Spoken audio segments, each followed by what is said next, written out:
there, Michelle here at Inhale Yoga Studio, bringing you some advice on how to align your Tadasana, your mountain pose. So every time we start a class, we tend to say, come to the front of your mat in Tadasana or find mountain pose. But sometimes there's not always the explanation about what that mountain pose is and why.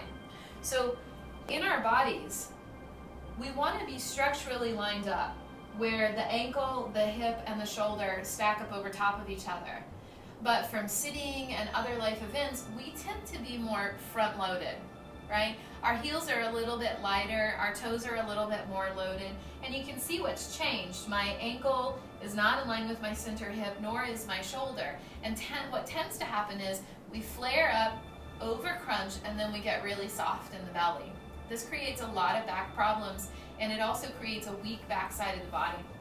And so as we start to spend our time realigning, what we want to feel is that the weight grounds down into the heels. So you can see already just by leaning back, that grounded the weight into my heels and then pulled the belly in even a little. I didn't engage that, it automatically happens. And then the shoulders stack up over top of the hips and the ankles as well.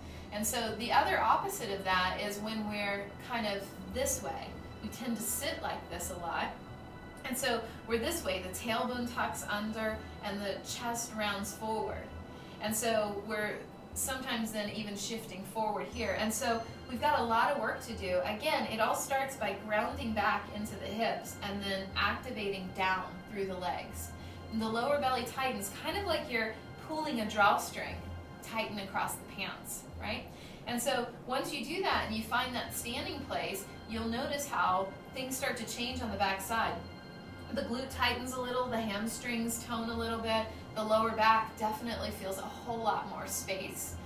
And so give that a try every once in a while. Just noticing, even when you're standing in the grocery line, if you tend to be sagging forward in your hips, down in your shoulders, and you're moving forward on the toes, or the opposite, you tend to be kind of slouched over. And if so, see if you can bring yourself back into balance, pulling the weight first into the heels, grounding and rooting down, toning the belly like you're tightening a drawstring, and that pulls your pelvis into alignment, and then lifting up to pull the shoulders back, and then the ears will line up over top of everything. And then you're really standing, it's attention without being militant, right? So we're really standing with the body at attention with all the musculature engaged. For a while, it's gonna feel really weird, yeah, because we're not used to standing like that. But what it'll do is pull the skeletal system back into balance, and it'll start to create a lot of release in low back problems and a lot of strength in the support of the core. So when you get a chance, give that a try. If you have any questions or you want to learn more, come visit us at the studio. You can also follow us on Twitter, on Facebook, and on this YouTube channel. Thanks for watching.